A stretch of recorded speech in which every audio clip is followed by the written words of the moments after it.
Hello students, कैसे हैं आप सब। मैं आपकी हिंदी की टीचर।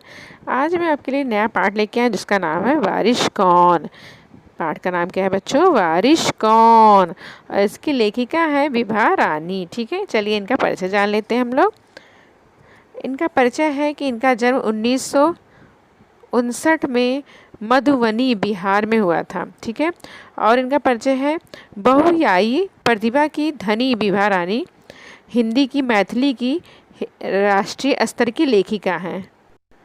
और लेखिका है आपने कहानी, गीत, अनुवाद, लोक साहित्य और नाट्य लेख में प्रखरता में अपनी कलम चलाई है। आप समकालीन फिल्म, महिला एवं बाल विषयों पर लोक गीत और लोक साहित्य के क्षेत्र में निरंतर काम करती रही हैं। जो विभा रानी जी है ना बेटा, ये फिल्मों में भी बाल विषय पर लोकगीत, ये सारी चीज़ें इन्होंने निरंतर काम किया है, इन सब चीज़ों पे काम किया है और उच्च स्तर की राष्ट्रीय स्तर पर लेखिका रही हैं। ठीक है बच्चों, और आगे देखते हैं इनकी कृतियाँ क्या क्या हैं।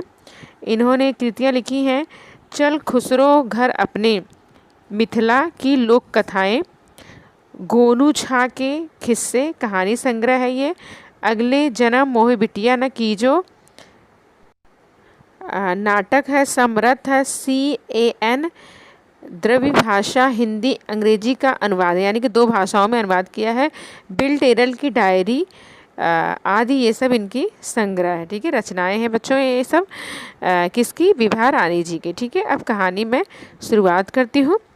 एक राजा था, उनके 4 बेटियां थी। कितनी बेटियां थी बच्चों? 4 बेटियां थी। राजा ने सोचा कि इन चारों में से सबसे बुद्धिमती होगी उसी में अपना राजपाट सौंपूंगा। बच्चों कॉपी और पेन निकाल लीजिए, एक नोटबुक बना लीजिए हिंदी की 200 पेज की। उसमें मैं कठिन शब्द लिखवाऊंगी। जो कठिन शब्द आएंगे या जो भी विलोम शब्द आएंगे या पर्यायवाची जो भी आएगा, क्वेश्चन आंसर आएंगे, वो सारी चीज़ें मैं सॉल्व करवाऊंगी। तो उस नोटबुक में आपको लिखना है। जब मैं ऑफलाइन क्लासेस होंगे तो मैं सारी चीज़ें चेक करूँगी। ठीक है, तो आप लोग ध्यान से सुनिए। ठीक है, बुद्धिमती होगी, बुद्धिमती यानी कि समझदार और अक्लमंद होता है। ठीक है, अक्लमंद होता है। तो राजा की कितनी बेटियां थे? 4 बेटियां थे। राजा ने क्या सोचा, जो सबसे बुद्धिमती होगी, समझदार होगी, इंटेलिजेंट होगी, उसे मैं अपना राजपाट सौंपूंगा। राजपाट सौंपूंगा यानी कि राजगद्दी सौंपूंगा यानी कि समर्पण करूंगा। ठीक है, इसका फैसला कैसे हो? फैसला यानी कि निर्णय, डिसाइड कैसे हो कि कौन सबसे समझदार है। ठीक है, वह सोचने यानी कि राजा सोचने लगा। अंत में उसे एक उपाय सूझा। उपाय यानी कि एक युक्ति, एक आइडिया सूझा। किसको सूझा? राजा को सूझा। ठीक है, लास्ट में एकदम आगे देखते हैं हम लोग। उसने एक दिन चारों बेटियों को अपने पास बुलाया। किसने? राजा ने अपनी चारों बेटियों को अपने पास बुलाया। सभी को गेहूं के 100-100 दाने दिए और कहा, गेहूं के 100-100 दाने देते हैं और कहते हैं, क्या कहते हैं? इसे तुम अपने पास रखो, 5 साल बाद मैं जब तुम्हें मांगूंगा तब तुम सब मुझे वापस कर देना। अब राजा कहते हैं कि ये गेहूं के 100-100 दाने अपने पास रखो, 5 साल बाद मैं इसे मांगूंगा तो तुम मुझे वापस कर देना। तो बच्चों कितने दाने दिए राजा ने अपनी बेटियों को? 100-100 दाने। ठीक है, कितने साल बाद बोला कि मैं मांगूंगा? 5 साल बाद उन्होंने बोला मैं वापस मांगूंगा। किसने कहा ये सारी बातें? राजा ने कहा। किससे कहा? अपनी बेटियों से, चारों बेटियों से कहा। ठीक है, आगे देखेंगे हम लोग फिर क्या होता है। कहानी बहुत इंटरेस्टिंग है। गेहूं के दाने लेकर चारों बहनें अपने अपने कमरे में लौट गए और जो गेहूं के दाने थे ना, उसे लेकर वो अपने अपने कमरे में चली गई। अपने अपने यहाँ पे युग्म शब्द आया, अंडरलाइन कर लीजिए आप लोग। बड़ी बहन ने इन दानों को खिड़की के बाहर फेंक दिया। जो बड़ी बहन थी उसे क्या किया? दानों को खिड़की के बाहर फेंक देती है।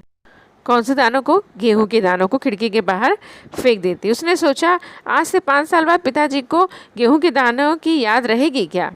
वो सोचती, अपने आप से क्वेश्चन करती है कि 5 साल बाद पिताजी को ये सारी बातें याद थोड़ी ना रहेगी कि मैंने 100-100 दाने दिए थे। ठीक है, और जब याद भी रहा तो क्या हुआ? भंडार से लाकर दे दूंगी। भंडार यानी कि स्टोर गृह से लाकर दे दूंगी। ठीक है, यदि याद भी आ जाता है उनको तो, और स्टोर से लाकर दे दूंगी। और यदि इन्हें याद भी आ गया गलती से तो। दूसरी बहन ने दानों को चांदी की एक डिब्बी में डालकर उसे मखमल के थैले में बंद करके सुरक्षा में अपनी संदूकची में डाल दिया। और दूसरी जो बहन थी बच्चों, पहली बहन ने तो दाने को फेंक दिया खिड़की के बाहर, दूसरी बहन ने क्या किया, एक चांदी की डिब्बी ली, उसी डिब्बी में मखमल के थैले में बंद करके सुरक्षा से एक संदूकची यानी कि एक छोटे से संदूकची में डालकर उसको रख देती है। ठीक है।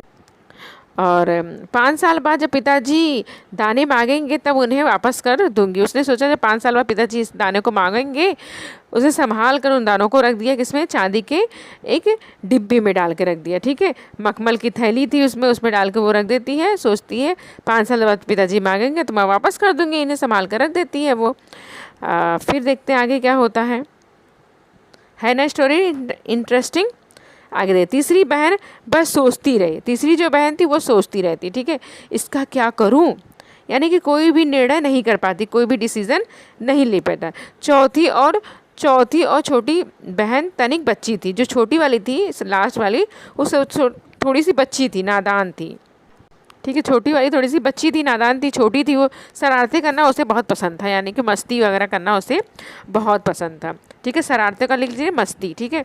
उसे गेहूं के दाने भुने हुए दाने बहुत पसंद थे। ठीक है। किसे, छोटी वाली को, यानी कि चौथी नंबर की जो लड़की थी राजा की। उसने दाने को भुनवा कर खा डाला और खेल में मग्न हो गई। खेल यानी कि गेम में मग्न हो जाना, यानी कि बिजी हो जाना। उसने क्या किया, दाने को रोस्ट करवा लिया। ठीक है। उन दानों को रोस्ट करा के उसने खेलते खेलते खा डाली सब। ठीक है। समझ में आया। आगे देखते हैं हम लोग। तीसरी राजकुमारी को इस बात का यकीन था कि पिताजी ने इन्हें यूं ही दाने नहीं दिए होंगे। अब तीसरी जो राजकुमारी थी थोड़ी समझदार थी। ठीक है बच्चों। उसे विश्वास था, यकीन यानी कि विश्वास था कि पिताजी ने दाने ऐसे नहीं दिए हैं हम लोगों को। उसे विश्वास था पिताजी ने दाने ऐसे नहीं दिए, जरूर इसके पीछे कोई मकसद होगा। मकसद यानी कि उद्देश्य होगा। ठीक है। पहले तो उसने भी अपनी दूसरी बहन की तरह उन्हें सहेज कर रख देने की सोची। उसने भी पहले सोचा कि जैसे मेरी दूसरी बहनों ने सहेज कर रख दिया है, वैसे मैं भी उसे सहेज कर संभाल कर अच्छी तरह से रख दूँ। फिर उसे संभाल कर, लेकिन वह ऐसा ना कर सकी। लेकिन वो ऐसा कुछ नहीं कर पाती। 2-3 दिन तक वह सोचती रही। सिर्फ क्या करती रही, वो सोचती रही। फिर उसने अपने कमरे की खिड़की के पीछे वाली ज़मीन पर वो दाने बो दिए। उसने क्या किए, उसके कमरे के पीछे खिड़की थी ना, खिड़की के सामने एक ज़मीन थी थोड़ी। ठीक है। तो उसने क्या किया, उन दानों को उसे क्या किया, बो दिया। ठीक है। समय पर अंकुर फूटे। समय पर क्या होता है बच्चों, अंकुर फूटता है।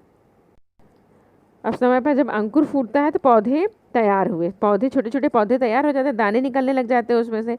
राजकुमारी ने तैयार फसल में से दाने निकाले और फिर बो दिया। अब राजकुमारी ने क्या किया, जो तैयार अनाज हो गए थे उसमें से उसने दाने निकाले और फिर से उन्हें बो दिया, रिपीटेड बो दिया। ठीक है। इस तरह 5 वर्षों में उसके पास ढेर सारा गेहूँ तैयार हो गया। 5 सालों में उनके पास क्या तैयार हो गया, बहुत सारा गेहूँ तैयार हो गया। यानी जैसे बोती और दाने तैयार होते, फिर से उसे बो देती, उसी दाने से और बो देती तो और दाने हो गए। इस तरह से बहुत सारे गेहूँ उनके पास